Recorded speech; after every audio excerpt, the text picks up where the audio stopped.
Good morning, everyone.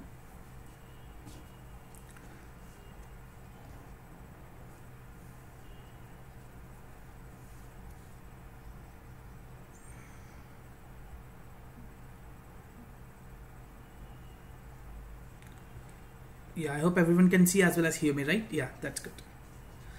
So good morning.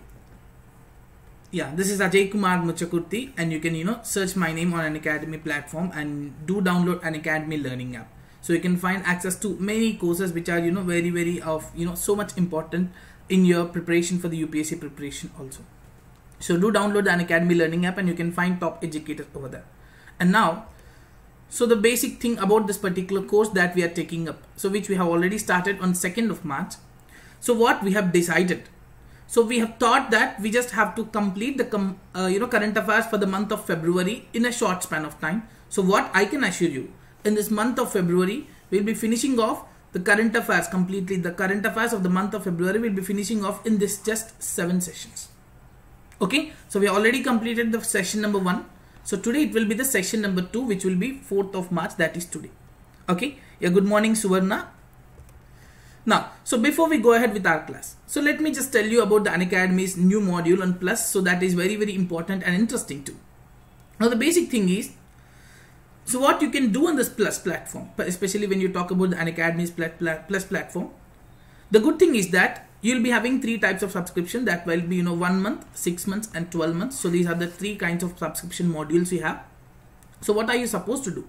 So you can subscribe to any of these module by paying a little amount, and you can use this particular code for any of this, so you can avail 10% of a discount. And what is the benefit in Unacademy Plus, you may ask me. Now that will be conducted by top 20 plus educators on Unacademy platform, which will cover the complete syllabus of the UPSC. That's the first thing. And the next thing is that in case if you miss the live sessions, you can have access to the offline sessions. There will be doubts clearing sessions. Every 3rd class will be a doubts discussion session. So if you have any doubts, you will be having a doubt clearing session. So that will be a dedicated doubts for session itself.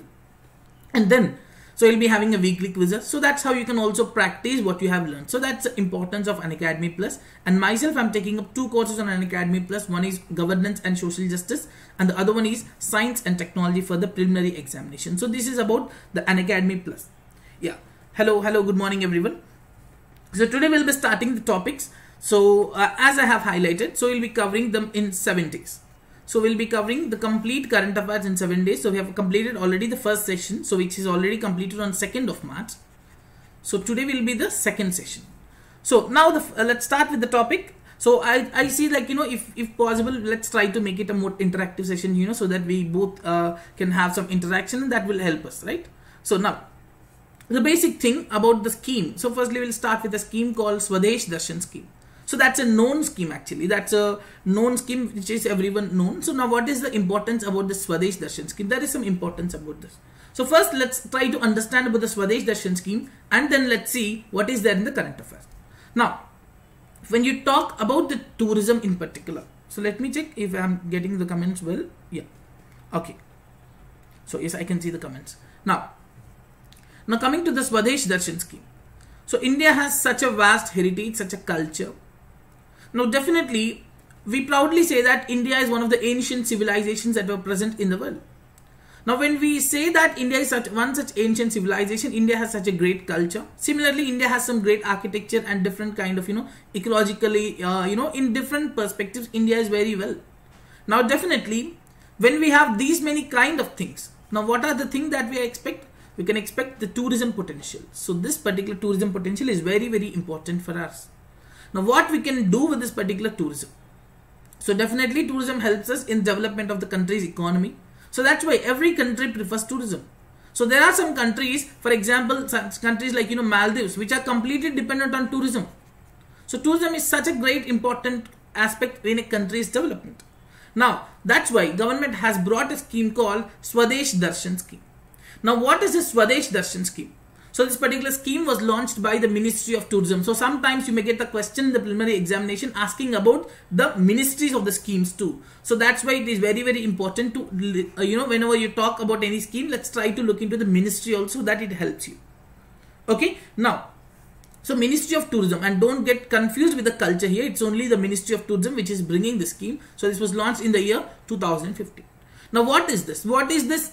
How is this very different from any other scheme which is brought up by the government, especially for the tourism? So yes, that is very different. Now what are they going to do here? So they are going to categorize the areas. Like for example, if you look into let's consider some tribal areas. So there are some tribal areas. So what they have done is they have created some circuit called tribal circuit. So okay, tribal circuit is the one. For example, if you consider this as area, so that might be different kind of places. Now tribal circuit, this might be a tribal area, this might be a tribal area, this might be a, so if this is a, so now what they do is they connect all these particular areas. So they connect all these tribal areas. That's how it forms a circuit. So it will be focusing exclusively on the development of this particular tribal areas. That is the importance of such kind of scheme. Now similarly we have something with respect to Buddha also, Buddha circuit. So Buddha circuit is one such circuit where it completely deals with those particular tourist sites which are related to life of Gautam Buddha. So that's the importance. And now this is completely a centrally funded scheme, 100% centrally funded scheme, and this is also important. Okay, so apart from this will also receive some kind of funds from the various corporations, to the corporate social responsibility. So the ultimate objective is that they want to create this kind of a tourism potential which will gain us much highest tourist value, that will develop some kind of competitiveness in the country, and that will be a sustainable one. So these are the various principles of the Swadesh Darshan scheme. And why are we talking about this today? Because recently Ministry of Tourism has inaugurated the first ever project of this Swadesh Darshan scheme in Sikkim. So where they have coming up with various tourism information center. Like when the tourists are coming up, they must know what are the things that are to be visited and what are the things that are that are very, very important. So such kind of things can be seen here. That's the importance of this. Okay, so there will be parking facilities and toilets, everything will be developed. So that is about the Swadesh Darshan scheme. Now moving ahead, so if you can see the funding allocation. So for the 14-15 that was started at that particular time, the funding was very less, but as the day passed on, 15-16 it has reached well. By the 16-17, so 2016-17 is the one which has received the highest funding under the Swadesh Darshan scheme till date. Until now, the government has given about 5,943 crores for the Swadesh Darshan scheme. Now, moving ahead with the next one.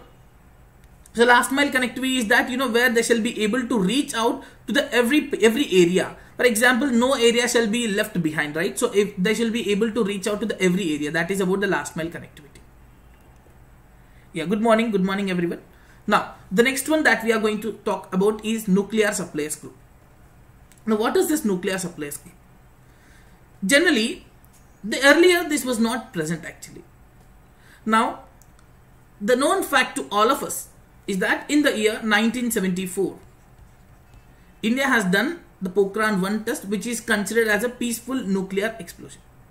Right? So now, when this was happened, the world countries, some of the top countries we could say, so some world countries have come together.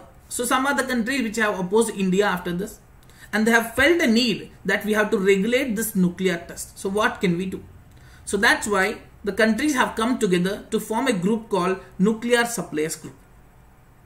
Okay, so now what is the objective of this? So the main objective of this is to completely look after this spread of the nuclear power, or spread of the nuclear energy, and they want to control the materials which are very, very important for this particular nuclear nuclear technology, be it the materials, equipment, technology, whatever it is, that has to be prevented. So that has to be completely controlled.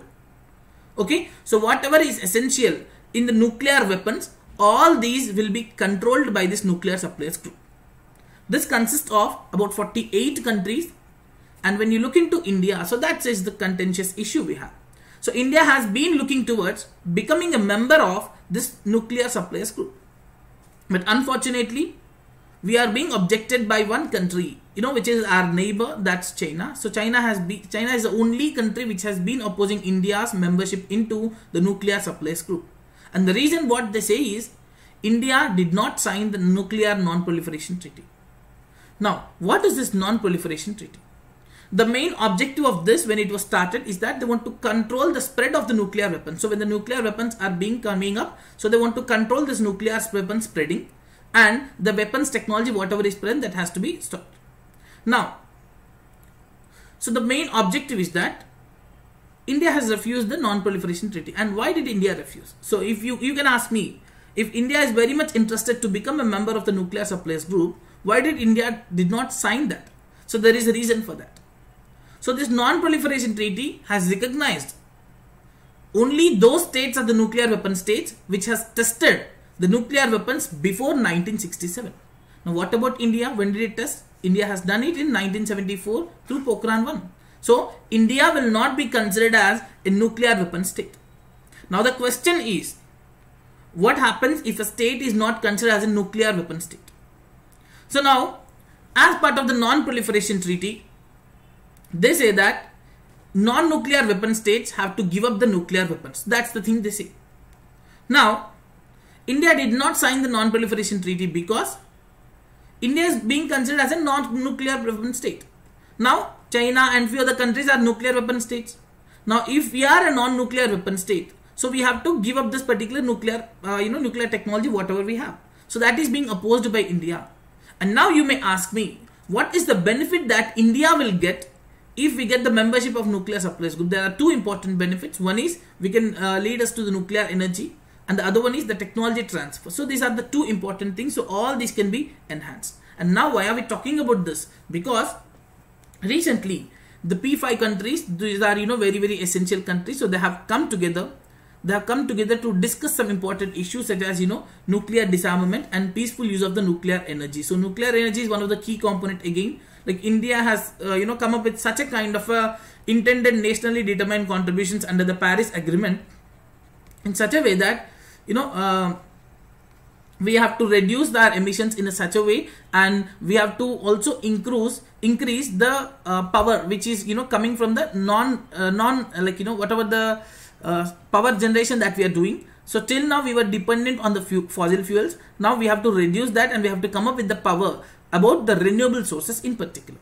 So in order to do that, we have to come up with this particular thing called nuclear energy, which is actually not very harmful to the environment. So even in this particular meet, China has opposed India's membership again, and India must sign the non-proliferation treaty in order to be a member of this nuclear suppliers group. And the other countries have supported India. But the question here is that, but the only thing that we have to discuss here is that, is there any country which did not sign the NPT and has been a member of this particular nuclear suppliers group? Can anyone tell me, is there any country?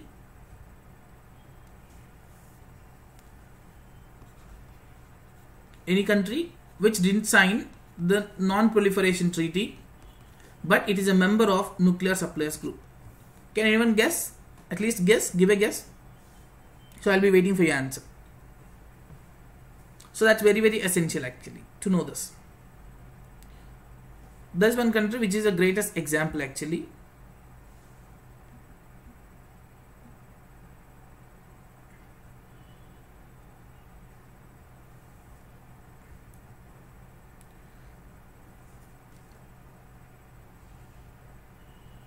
Okay, so let me tell you the answer then. So no, it's not USA. No, it's not USA.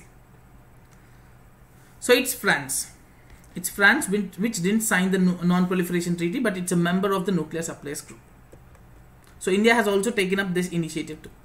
Moving ahead with the next one. So recently, no, Pakistan is not a member of the nuclear suppliers group at all.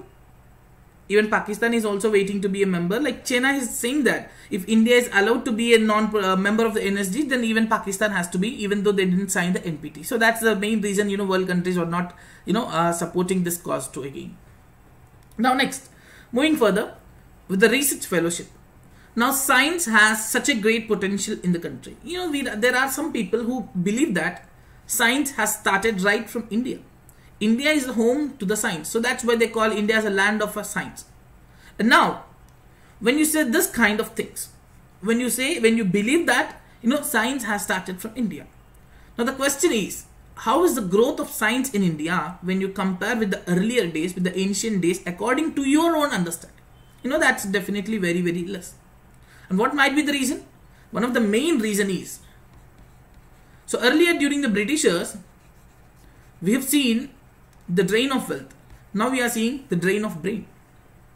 Now what does I mean by drain of brain? So drain of brain here, I mean that the knowledge that we are making the people to be created, we are actually developing the knowledge. We are making the people understand some interesting and important things. But ultimately, that is being sent to the other countries. That is the problem we have. Now, what can we do for this? So, there are many people who are doing their, bachelor's in particular, in the science, and they are doing some great things here. But when it comes to the masters and research, they are looking to other countries. Yes, they are looking towards other countries. So, what is the problem?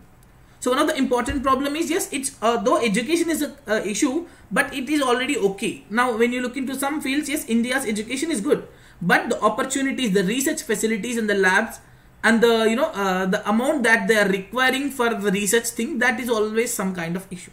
Now that's the main reason. So government has been giving the JRF and SRF, that is junior research fellowship and senior research fellowship for those people who are doing their research.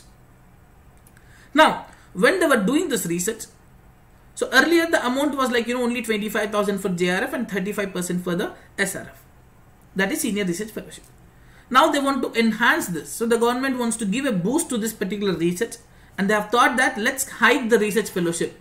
And yes, so they have increased the JRF from 25,000 to 31,000, and for the SRF that has increased from 28,000 to 35,000. So this is the increase.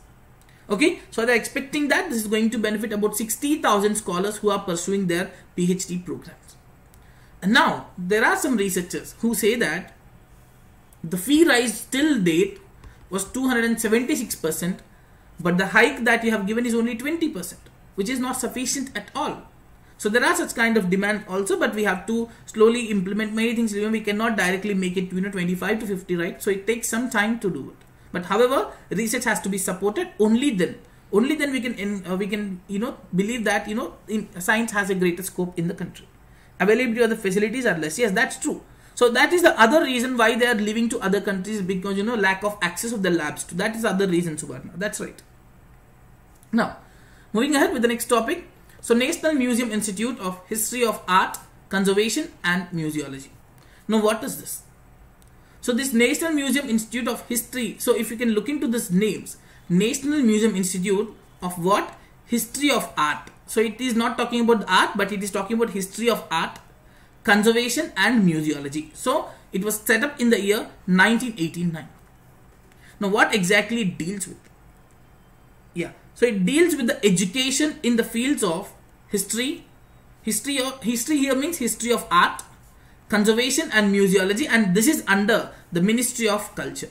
So this is a point to be taken again. This is under the Ministry of Culture. Okay. Now it will provide different kind of opportunities to the people to understand and study many things. Okay. So it works in collaboration with the different kind of institutes, be it Archaeological Survey of India, National Museum, National Archives of India. So ultimate objective is that they want to improve the standards of the teaching in these particular areas of the art, conservation and museology. That is the main objective of this. Now recently a new campus of the National Museum Institute has been opened in Noida. Now they are going to offer other courses too. So they have extended their courses. So they deal with archaeology, paleography, epigraphy and numismatics. So these are the 4 other things that they are going to come up as. So now apart from that, there is a proposal with the government which is an interesting one. So till now we have been talking about the history of the art, right? History of art. So till now we have talked about the history of art.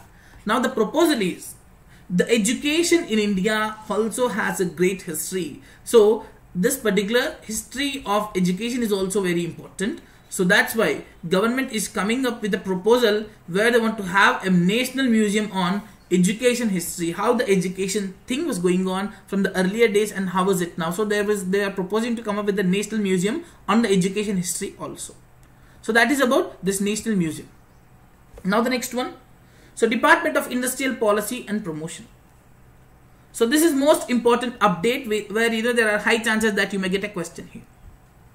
Now, before we go ahead, so the Department of Industrial Policy and Promotion is under the Ministry of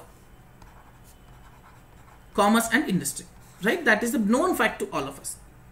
Now, so this particular Department of Industrial Policy and Promotion has recently been renamed as Department of Promotion of Industries and Internal Trade. So Department of Promotion of Industries and Internal Trade. So if you can look into this, it says it will promote the industries and internal trade. So what is this internal trade now? So the internal trade is the one which will look into the trade within the country, not outside the country, within the country. Now why did they come up with such kind of internal trade here? Now generally, when India is looking towards the innovation, India is looking towards coming up with the startups. So the startups are going to do the trade within the country first. So we have to look into those particular issues. Now you may say that do we don't have any such department which looks into the internal trade till now? We have that. So this particular matter was completely dealt by the Ministry of Consumer Affairs till date. But now, apart from this, so apart from changing the name, the department has been transferred to the Ministry of Commerce and Industry. And what is the other thing we can expect here is that this will bring a kind of a collaboration between both internal trade and external trade. Both of these will be under a single ministry now. So ultimately, that will lead to the growth of the industry. So the growth of this particular industry, both internally as well as externally. Now there is some people, the All India Traders, so the Confederation of All India Traders have been asking the government, especially to have a dedicated ministry for them with respect to the internal trade. But yes, as of now, the government has created this particular thing. So a department has been created. Later on, we can expect there might be a ministry for this particular issue also. Now, moving ahead with the next one, Africa Center for Climate and Sustainable Development. Now, when you look into Africa, I just want to know from you, all of you, from all of you, what is the immediate thing that comes into your mind when I say Africa? Immediate thing that comes into your mind when I say Africa. I'll be waiting for your answers.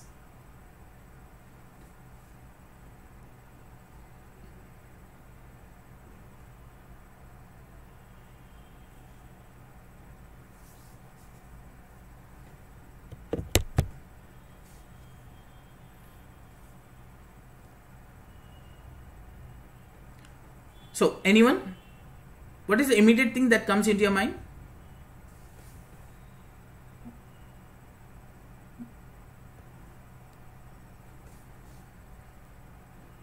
Yeah, dog continent, immense poverty.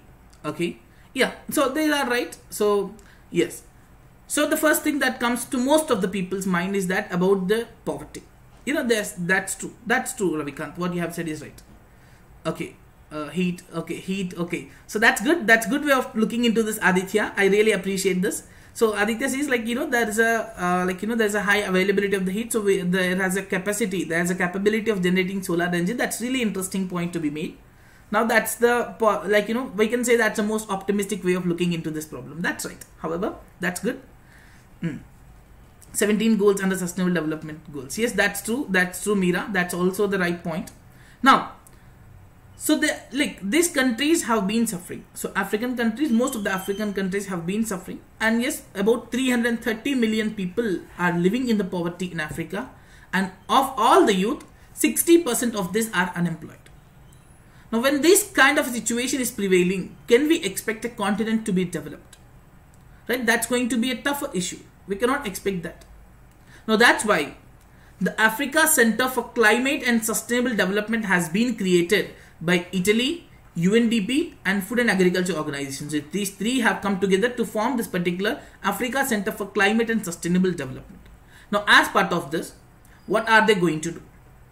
Now, so they want to give a major fillip to this particular agriculture sector in Africa. Apart from that, they also want to focus on rural development and they want to promote it. That's the main thing they are focusing as part of this particular center. Now what can they expect? What is the thing that going to happen here?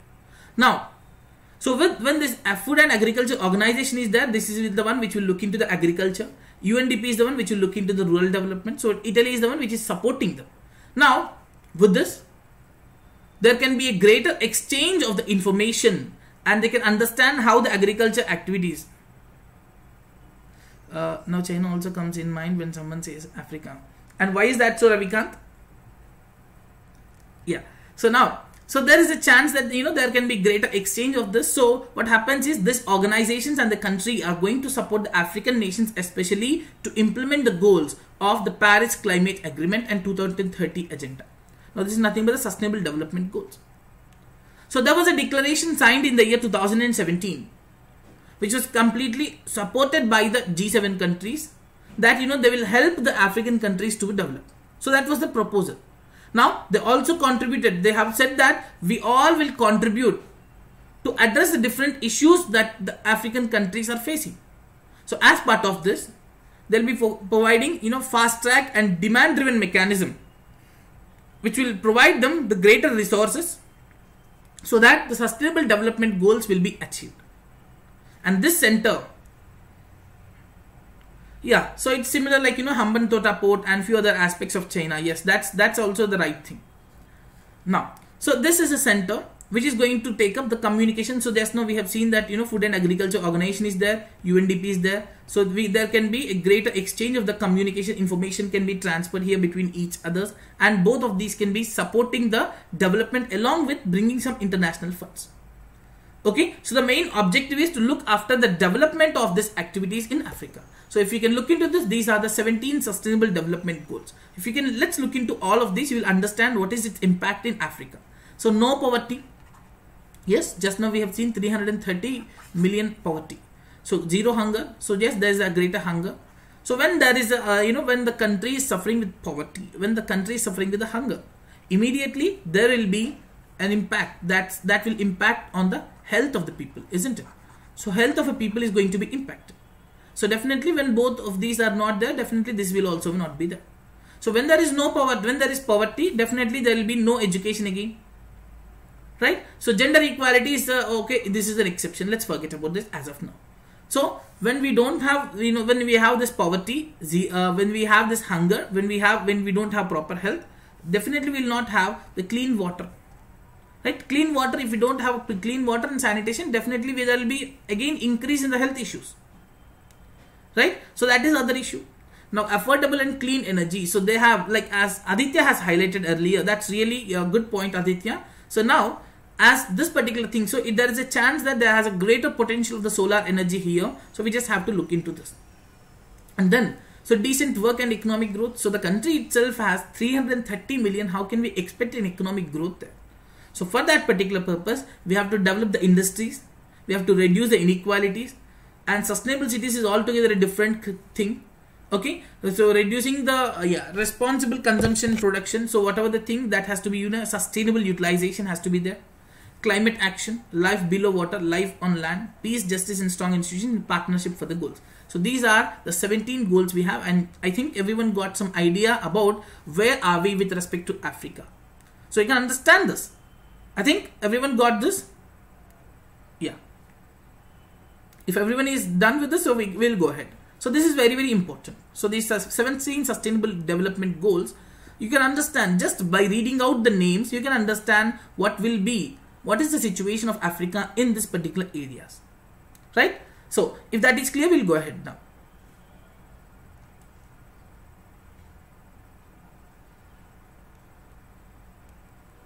Yeah. Now, moving ahead with the next one called Petrotech 2019. So this is the International Oil and Gas Conference and Exhibition. Now, so what is this? So what exactly happens? So generally, different countries, so the various energy ministers from various countries will generally gathering here. So generally they gather here and discuss some important issues like, what are the various ways, how can we further strengthen the petroleum industry and how can we make it more accessible to the different kind of people. That's the other thing we can expect here. Now when you're talking about the Petrotech 2019, so this is the one which is organized by the Ministry of Petroleum and Natural Gas of India in New Delhi. So this time the host is India. Okay, so now this was inaugurated on 10th of February. About 95 countries energy ministers have participated, and here what India wants to highlight. Yeah, good morning, good morning. So India wants to highlight that India's industrial policies, India, there are many states actually in the country which are competing with each other to come up with the industrial policies which are very much beneficial for the investors. Right? So when this kind of things are happening, so we just have to promote that. What are the investor friendly developments we have in the country? So we have to promote that. So now what are we expecting from this Petrotech 2019? We are not expecting that there shall be reduction of the prices, but here we focus on Make in India. So we'll be focusing on Make in India and renewable energy themes, where this will lead to much development and emissions will be very, very less. So this is just to understand the Petrotech 2019 itself. So it is being hosted by India. So that's the thing that is to be remembered. Now moving ahead with the next one, this is Mission Bunyad. This is a very, very important scheme. Now, so what is this, Mission Bunyad? So Mission Bunyad. So generally, when you talk about any education, the basic things that a person has to understand is read, write, and some basic maths. Okay, so some basic maths are essential. Now, we have a different policy in India. How do we consider a person as illiterate? Like, there are some sources where we think that this kind of things.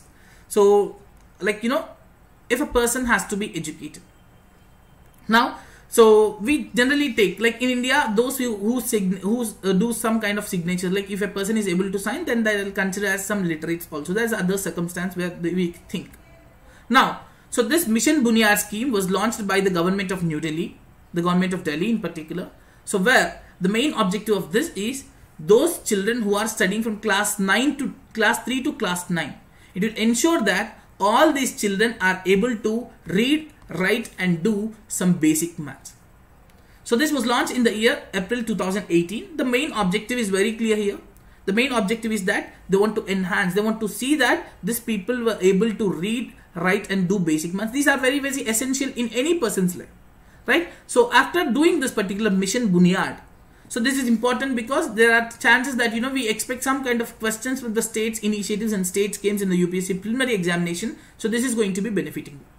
Okay, now if you can look into the records, according to the records, if you can see the class 3, so in the month of April 2018, that was about 35.9% people can read Hindi and their class. Okay, now by the time June 2018, you can see there is a greater change that has increased to 55.2, and it was extended further. So by December 2018, it has become 62.52. So it's almost double, right? That is the importance of this. So so is the case with any class. You can see it's almost like 1.5%. There has an increase of this. So there's a greater change in this Mission Bunyad. So is the case with the mathematics also. Now, after seeing the success of this particular mission, the government of Delhi is looking after implementing this once again. So that is about Mission Bunyad. This is very, very important to be remembered. Okay, that is called Mission Bunyad. Then we'll go further with the next one called tagging system in Goa. Now the basic thing is that every person will be using different kind of things, like different kind of for example, in order to see a person's life, one second, I'm sorry, like any person's life, like when you are living happily, we use different kind of things, right? From the day when the day starts until the day ends, we use different products for our livelihood. We do we do different kind of things. Now when we are looking after all these kind of things, the basic thing that we are forgetting is that, is it showing the product that we are using, is it showing any kind of impact on the environment? That's the thing that is to be taken into consideration. Now, yes, definitely one of the other product will definitely show some impact. So definitely that will be center schemes, but there are chances that if there are some important state schemes which have shown some greater impact, there is a chance that you can get such kind of things in the prelims expectedly.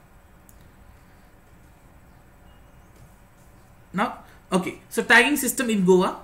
So as part of this, what happens is, so there are some industries which are making some kind of things from from forest and some other areas. Now when this kind of things are happening, what happens ultimately? These people are completely exploiting the resources that are present in those areas, right? So with that, they are getting much benefits.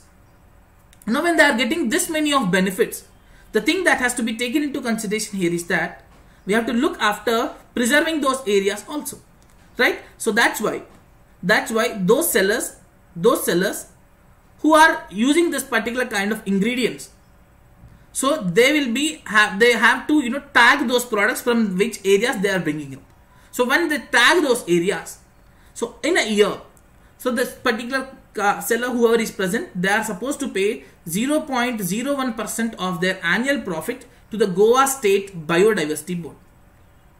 Okay, now as part of this Goa State Biodiversity Board, this will take this amount and they will look after preserving those areas which were exploited by the sellers. So ultimately what happens? The habitat which has been used by the people, so that's going to be regrown again. That's going to be like, bringing up back. So that's the importance of this tagging system in Goa. This is very, very important again. Now, moving ahead with the next one. Aero India 2019. So what is this Aero India 2019? One second. Yeah. So Aero India 2019. So this time it is the 12th edition of Aero India 2019, which happened from 20th to 24th of February 2019. So this is being organized right from the year 1996. Right? So this will be held at the Air Force Station at Yelahanka in Bangalore. This is the basic thing which we all know. And the tagline this time they are coming up is the runway to a billion opportunities. The objective of the Aero India 2019 is that they want to enhance the economy. So they want to enhance the economy with the support of different kind of agencies. So the defense production has to be increased, economy has to be increased. At the same time, the private person's investments have to be increased in the air, in this particular aeronautical sector in particular. So for that particular purpose, the Aero India 2019 will be held, which will show what exactly India has. What are the opportunities that India has that will become a kind of a platform which will showcase to the world what are the business opportunities this international aviation sector has, and ultimately we expect that these people are going to be joining in this particular area. So that is about the Aero India 2019. The ultimate objective is very clear, that they want to come up with some greater things and show some greater impact in the aviation sector. Now the next one is Indus River Dolphin. So Indus River Dolphin was recently declared as the state aquatic animal of Punjab. So there you can expect this. Earlier there were questions with respect to the preliminary examination that which of the state has declared butterfly as one of the state butterfly. So some species of butterfly has been given, and which of the state has declared this species of butterfly as the state butterfly. So there were such kind of questions you can expect. So this is important in that perspective. So Indus River Dolphin has recently been announced as the state aquatic animal of Punjab. Okay, so the important thing here is that in India you can see this Indus River Dolphin only in River Bias. So according to the IUCN list, it is listed as endangered. If you look into the world completely, it is the second most endangered freshwater river dolphin in the world. And in India, as I have highlighted, there are only 8 to 10. Okay, so they live only for 30 years of time, and they grow about 2 meters and are completely blind. The point is they are completely blind. So they based on some kind of sound waves they will be working. So based on the sound waves, so based on that they will be living in the life. Now the thing is, where else they are present? So when I say Indus River, can anyone guess in which country do we find this in a greater number? Any guesses? Any guesses for that? So I'll be waiting for the answer. I'll be waiting. So any guess, just a guess would be great. So apart from India, there we have only 8 to 10, but in which country we can see this?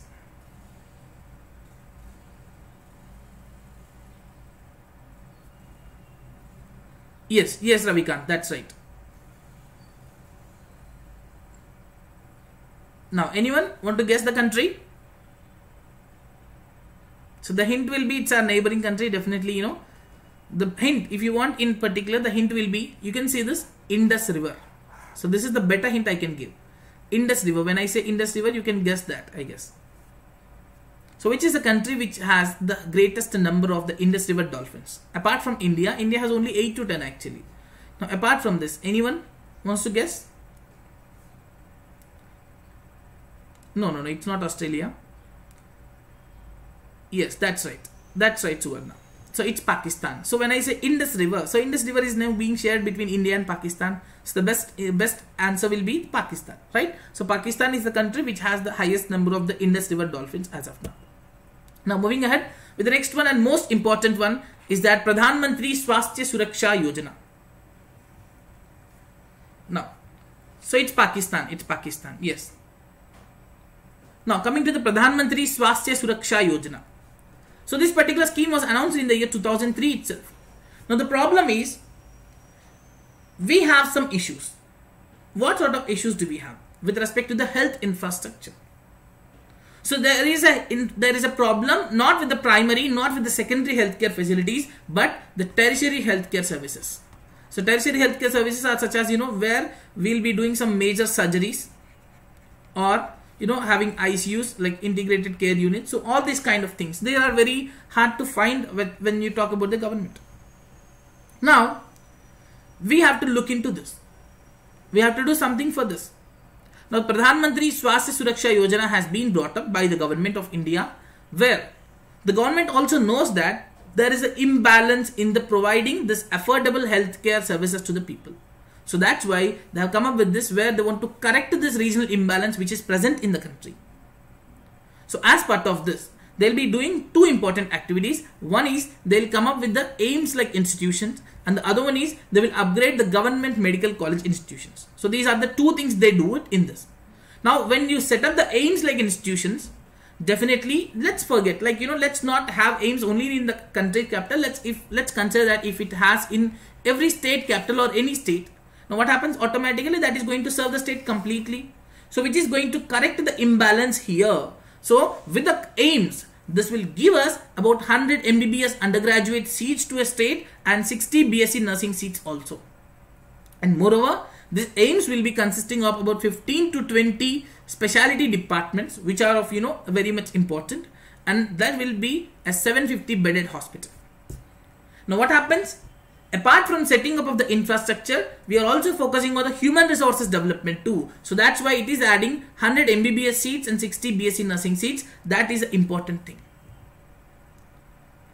Right? So now, apart from this, the government medical college upgradation project, yes, even that is a point, Parvinder. So maybe, Ayushman Bharat can be taken into consideration for that. Now, so with this upgradation of the government medical college project, this will add about 8 to 10 super specialty departments also. That's how this will be done. And now, what can you expect from this AIIMS? So once it gets operational, in a day, the doctors can look into about 1500 outpatients, and in a month, they can look into about 1000 inpatients. So this will lead us to better development of the medical as well as nursing education. Research can be enhanced. The quality health services can be provided at various regions in the country, in the states also. And it is also leading to the development of the human resources. And recently, the government has announced the setting up of the 22nd AIIMS in the state of Haryana. So that's it. Moving ahead with the next one, that is about the national grid. So Ladakh's connection to the national grid. So the areas such as, Ladakh, Kargil district, so they have faced some power issues right from the independence. So they have been facing this issue right from the independence. And now, how are they able to get this power right from there? So since 1947, they were completely dependent on the small hydro stations and the diesel generators. Now when they are completely dependent on the small hydro stations and diesel generators, what can we expect? So we cannot say that they will be getting 24/7 power supply at all. Right? That is a problem. So recently, Prime Minister of India has visited Jammu and Kashmir, and here they have opened the 220 kilowatts Srinagar, Alusteng, Dras, Kargil, Leh transmission system to the nation. So this transmission system will be connected to the national grid here.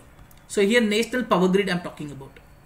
Okay. Now this transmission line itself is of a length of about 335 kilometers. That is something we have to talk about.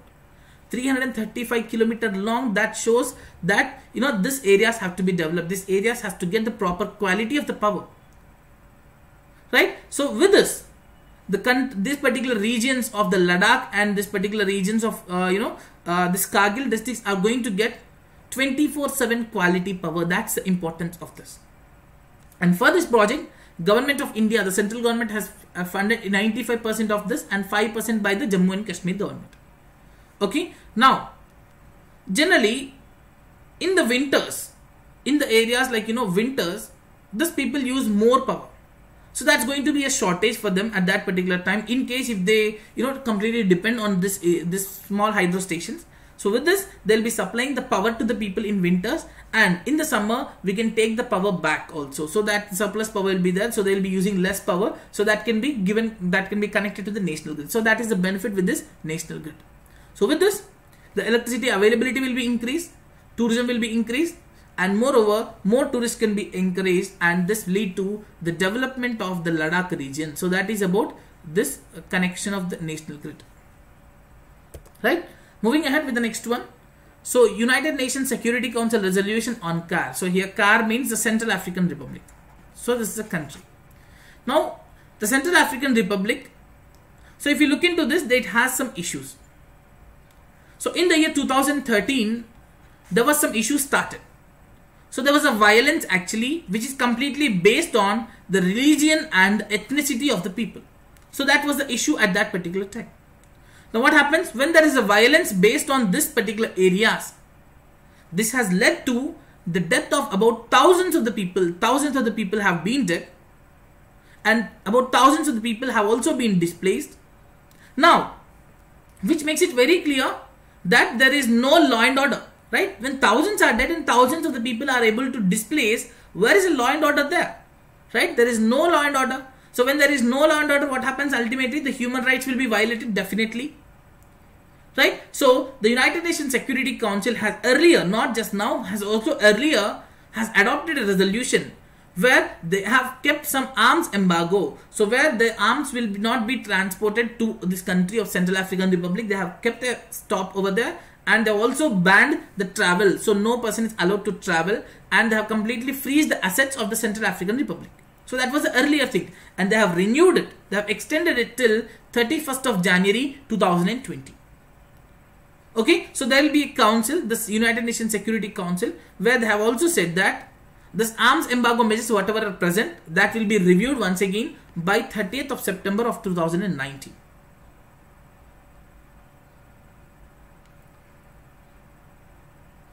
Okay, now, so the weapons, whatever are there, so the weapons, whatever are present here, so this is the issue, like, the weapons that will be not be shipped now, right? In order to do the shipment, that must be approved by the CAR Sanctions Committee, which will be consisting of about 15 members. So there was some issue actually in the year 2017. There was some issue with the government of the particular Central African Republic also. So now both the countries like Russia and France have also sent their weapons along with the approval of the United Nations Security Council to bring that in the order. Right? If they want to make any changes, there will be a panel of experts. They will be looking into this particular issue. And recently, this particular Central African Republic has signed a peace agreement with the rebel group. So that is the most important update. So Central African Republic is our country of focus. So if possible, do check the map of this particular country.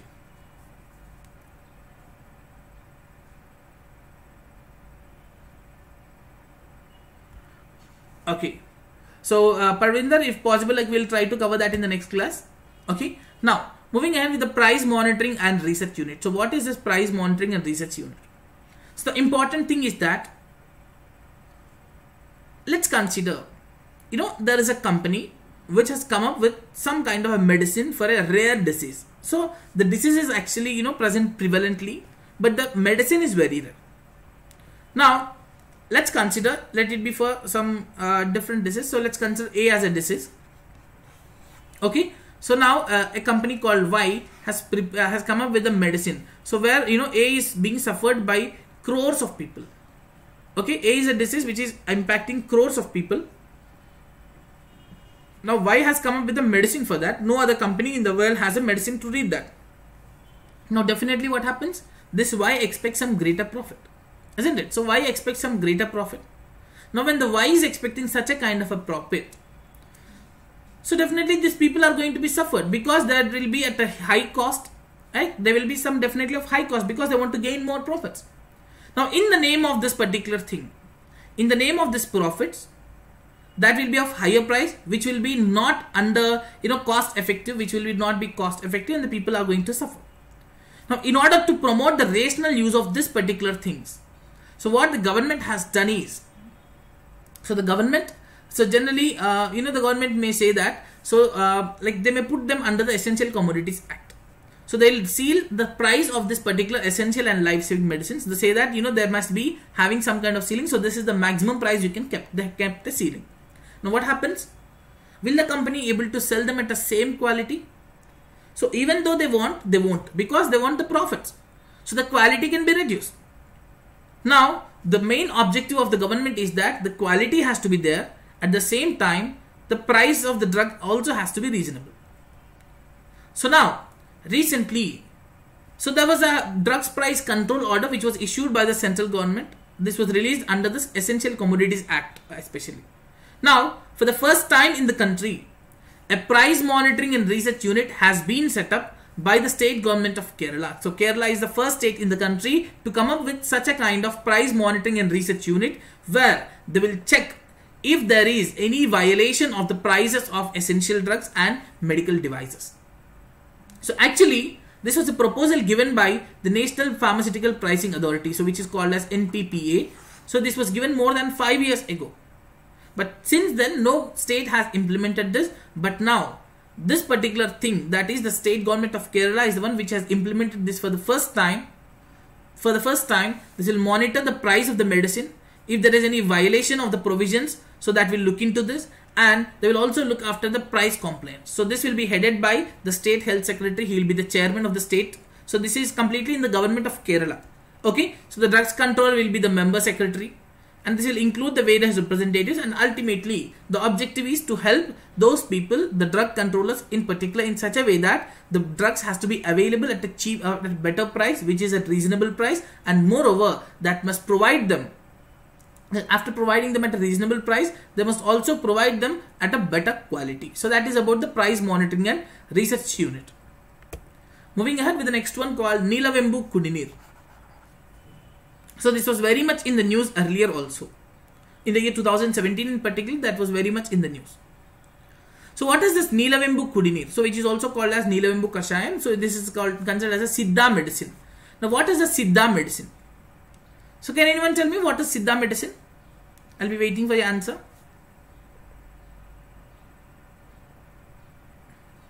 What is a Siddha medicine?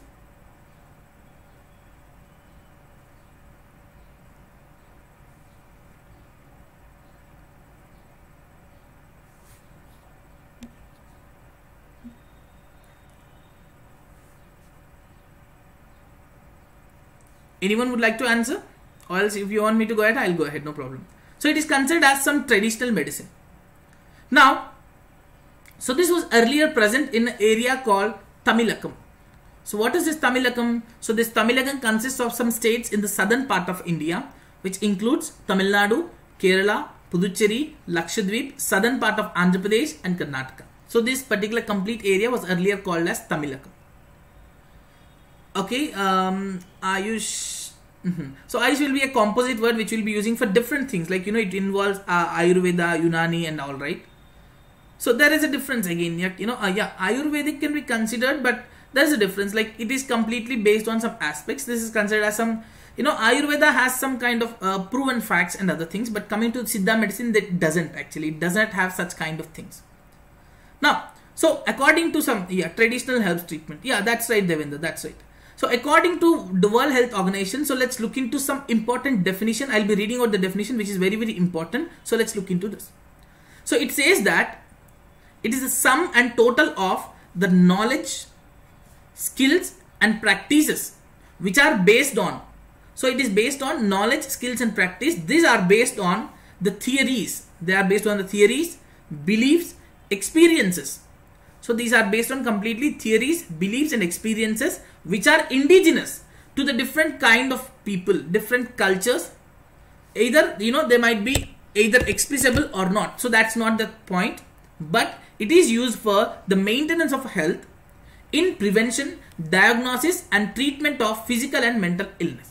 So let me put it in a simple words, not let's take into that particular aspect in total, but I'll just read out the definition. Now, this deals with the knowledge or any kind of a skill which is completely based on some kind of a theories, some kind of a beliefs and some experiences. So it might be a theory, it might be a belief, or it might be experience. So they'll take this into consideration, and based on that, so that will be used for maintenance of any person's health, for treatment or diagnosing any disease. So all this will be done under this. So such kind of medicine is called as Siddha medicine. Okay, that is called Siddha medicine. So this is believed that this was taught by people called Siddhas. So Siddhas are those who are considered earlier as those people who are having some supernatural powers. Okay, so now we have Ministry of Ayush, as many of you have highlighted. Yes, Ayush is the one which will look into this particular research and other aspects of the Siddha medicine also. Now, this was being distributed by the government of Tamil Nadu a lot, and the main reason why they do this is to combat the dengue as well as chikungunya. So they want to look into this. Now, in vitro conditions. So in vitro conditions is that in lab conditions they have done this. So they have believed that this has also shown some kind of protection against the chikungunya virus. So if a chikungunya virus is affecting, this is the one which will going to tackle that also. Okay. So now this can also be very much effective when you're talking about dengue subtype 2. This is the one which is going to cure that also. So this is believed as it is antiviral, which is against the virus, antibacterial against the virus bacteria, like analgesic, which generally used for different kind of pain reducing things. So anti-inflammatory, like which will prevent the inflammation, and antipyretic, which will deal with the fever also. All these can be used, and even digestion can be improved with this. So this is the importance of Nilavembu Kudineer. So there was a controversy in the year 2017, and the controversy is completely about, those people who use this Nilavembu Kudineer, that is leading to infertility. That's a controversy, but that was not proven. So that was just a controversy.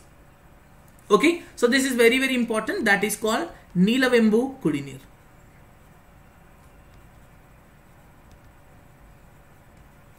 Now, moving further with the next one, that is Kala Ghoda Arts Festival. So Kala Ghoda is nothing but black horse.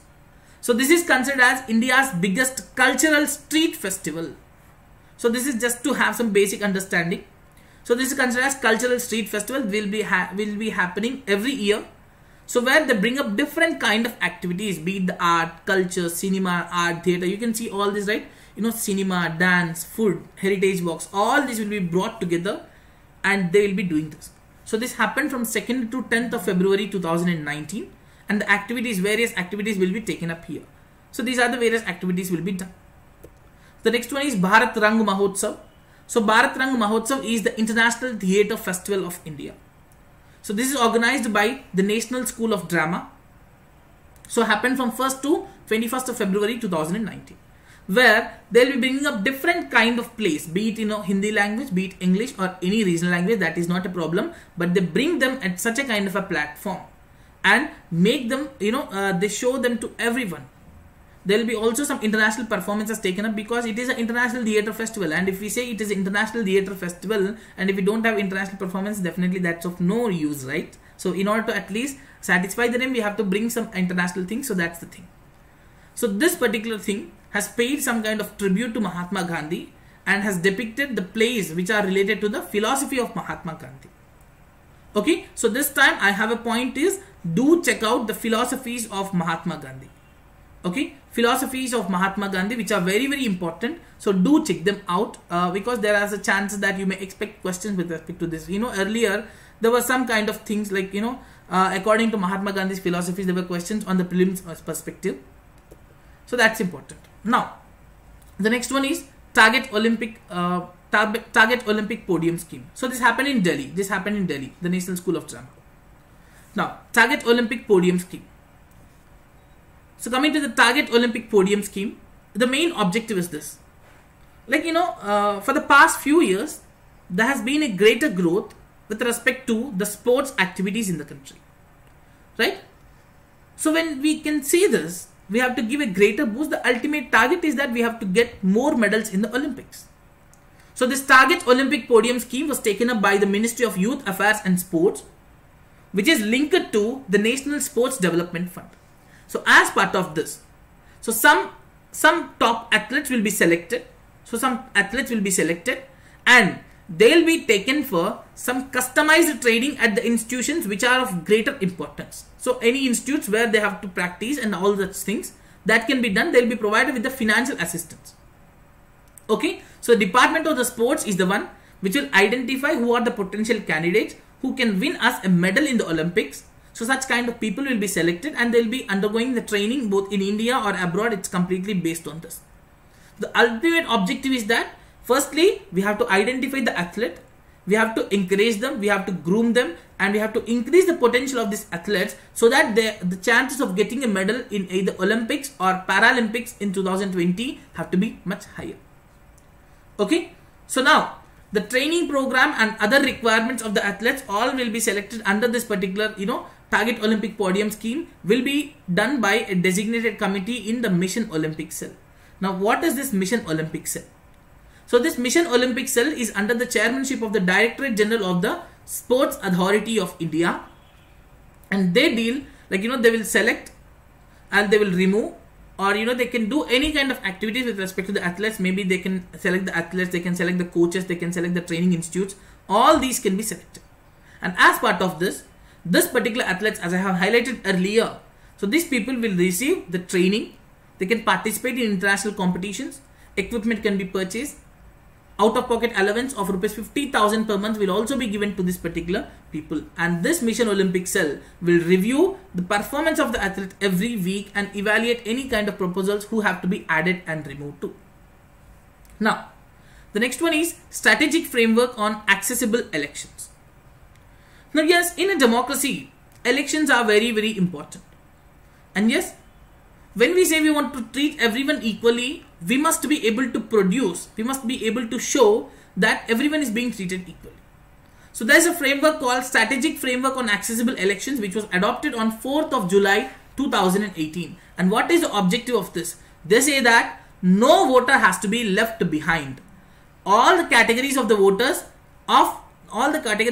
have to come together and they have to be given some greater support.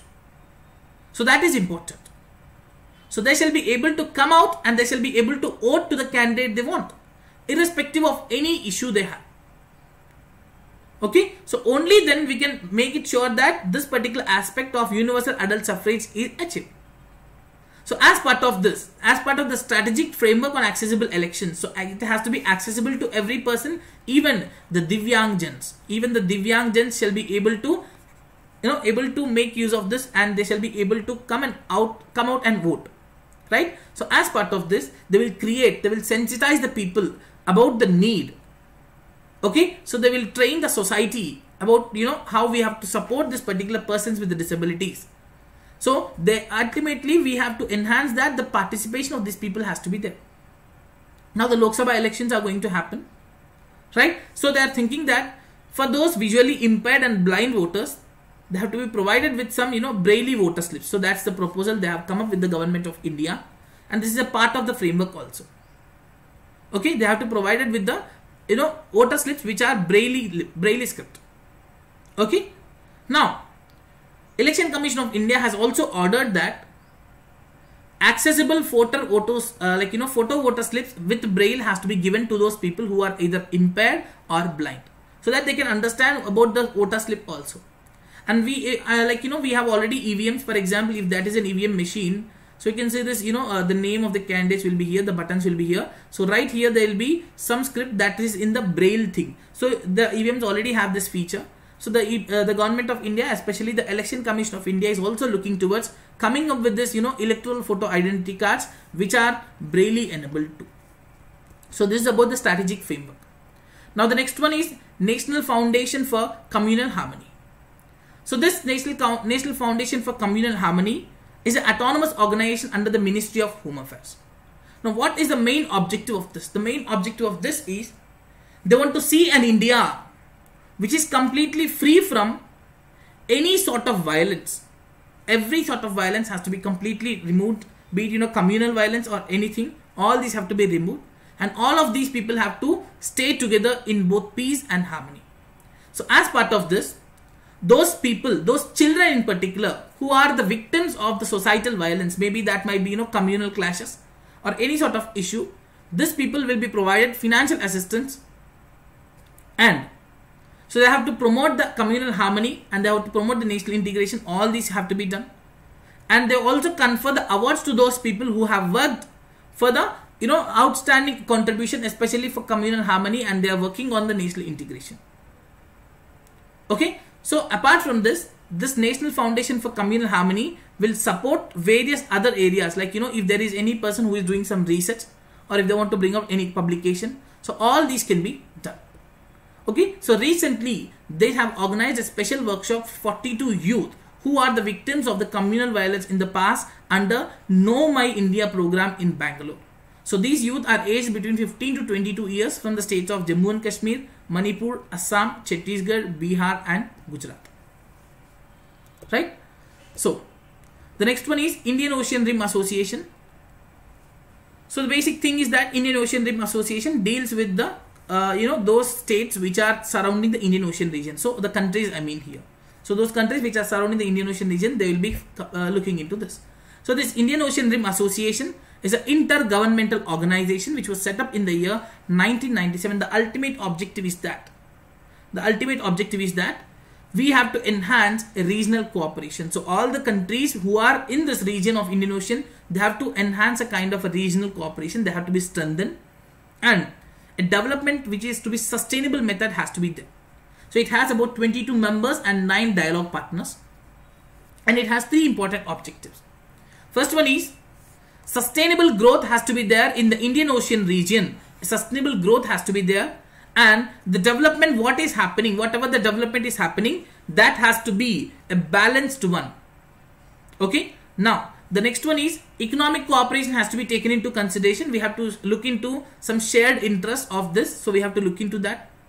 And the liberalization of the trade, so be it with respect to goods and services and anything transfer, that has to be liberalized. So it has 6 priority areas if you can look into this. So the maritime security, trade and investment facilitation, fisheries management, disaster risk reduction, academic and scientific cooperation, tourism promotion, cultural exchanges. So these are the 6 priority areas. So a cluster group on disaster management happened recently from 5th to 6th of February 2019 in New Delhi.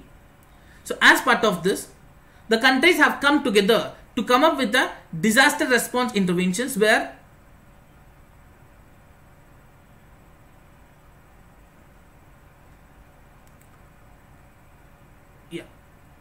now, so they will discuss the draft work plan about, they are planning for some kind of a disaster management exercise. So that will be completely looked after. They are working on this particular area. So this will be organized by the Ministry of Home Affairs. That will be in collaboration with the Ministry of External Affairs and NDMA in particular.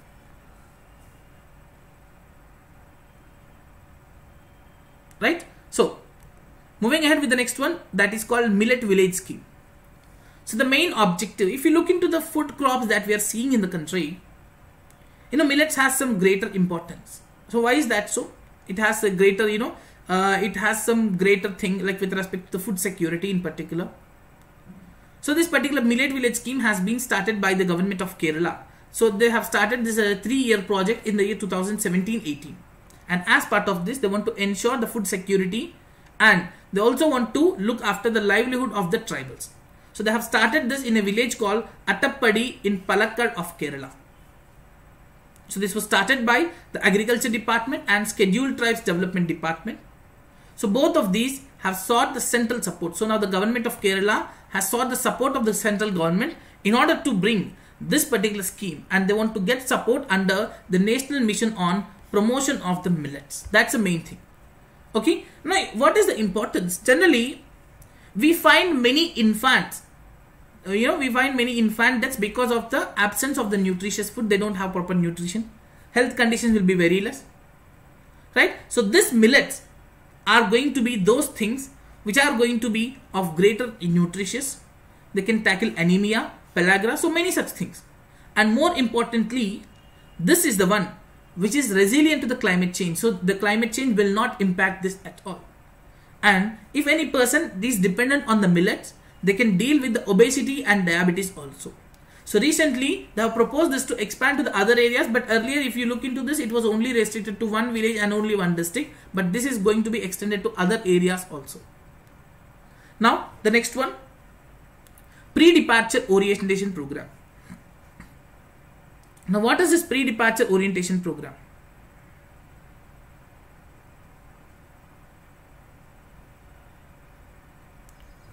So what is this pre-departure orientation program? So generally, for the past few years, we have seen many people going to other countries. The main reason is that, looking for the employment or any sort of thing, right? When they are looking for such kind of aspects. Now, it is also important that do they have that particular skill or not? Right? We also have to understand that whether do they have that skill or not. Now we have to look into this. So that's why a pre-departure orientation program has been started, which will be orienting the potential migrant workers. So the migrants who are going to other countries, they will be provided some kind of orientation program with respect to the country. For example, if they are living to some countries like United Arab Emirates or Qatar. So do they know their language? Do they know their culture? What are the things that are to be done? What are the things that they are not supposed to do? So such kind of processes will be taught here. So this was launched by the Ministry of External Affairs along with the support of the Ministry of Skill Development and Entrepreneurship. So this is under the Pradhan Mantri Kaushal Vikas Yojana, and the National Skill Development Corporation is the implementing agency of this. So if you can look into this, just a basic brief, it was launched in 2017.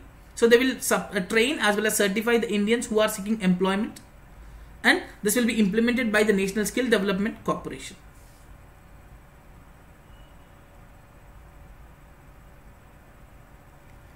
Yeah, so now here we are talking about those migrant workers. That's right, Parvinder, we have discussed it yesterday, earlier too. Right? So ultimately, they want to see that those youth who are going to other countries, they should not feel that they are strangers, but instead they shall feel that they shall be confident that they know the skill. Okay, so the next one will be the Kisan Credit Card Scheme. Now what is this Kisan Credit Card Scheme? So generally, if a person is there, if a farmer is there, if he needs some emergency assistance, if they need some emergency credit, if they don't have the financial mechanisms which are formal way, generally the farmers will look towards informal ways where they give them at a higher interest rate. Such kind of things will be there, and ultimately that is going to show some kind of impact on the farmers, particular the benefit of the farmers with respect to the the incomes, or with respect to the family and everything, that is going to show some greater impact on them, right? So in order to reduce the dependency on the informal methods of credit, government has introduced this Kisan Credit Card Scheme in the year 1998, where the cards will be issued by the cooperative banks, regional rural banks and public sector banks, and they need not put any kind of a collateral if they need the assistance of up to rupees 1 lakh. So they need not put any kind of collateral, and if the amount is up to rupees 3 lakh, they will be provided with a 2% per annum. So 2% of interest rate will be an interest subvention. So they need not pay 2% of the interest. Okay. Now, if they are repaying that in time, if they are repaying the loan in time, so they will get additional 3%. So they can get, there is a chance that they can get 5% of interest subvention if they do it accordingly. Okay. So why are we talking about the scheme today? Because recently the government of India has launched a campaign. As part of this, they want to give a high priority to include all the farmers under the Kisan credit cards. So this will be launched to the financial institutions, and they want to see that this interest subvention, whatever it was being given to the people till now, this is not just to the agriculture, but it shall also be extended to those people who are doing some animal husbandry and fisheries activities also. So those farmers who are already involved in the animal husbandry and fisheries, right? So they will be provided with additional sublimit within the 3 lakh, where they can get some other additional interest subvention if they have the already Kisan credit card. In case if they involved in both, like agriculture and animal husbandry, but they don't have Kisan credit card, they will get up to rupees 2 lakh and they will be having interest subvention in this area. Okay. Apart from that, the most interesting point is that the Indian Bank Association has already given some advisory guidelines in such a way that generally, when such kind of loans are taken up, so there will be some kind of, documentation, inspection, such kind of things will be going on. So it says that the Indian Bank Association has already given advisory guidelines to all the banks to waive off all the processing, documentation, inspection on whatever the charges that are present on the Kisan credit card and crop loan, which is up to an amount of rupees 3 lakh. Okay, so this is about the Kisan credit card scheme. So the last topic that we have now, that is about the MOU on coal. So this is the basic thing. So recently the government of India has signed an MOU with the Ministry of Energy of Poland. So as part of this, what they want to bring.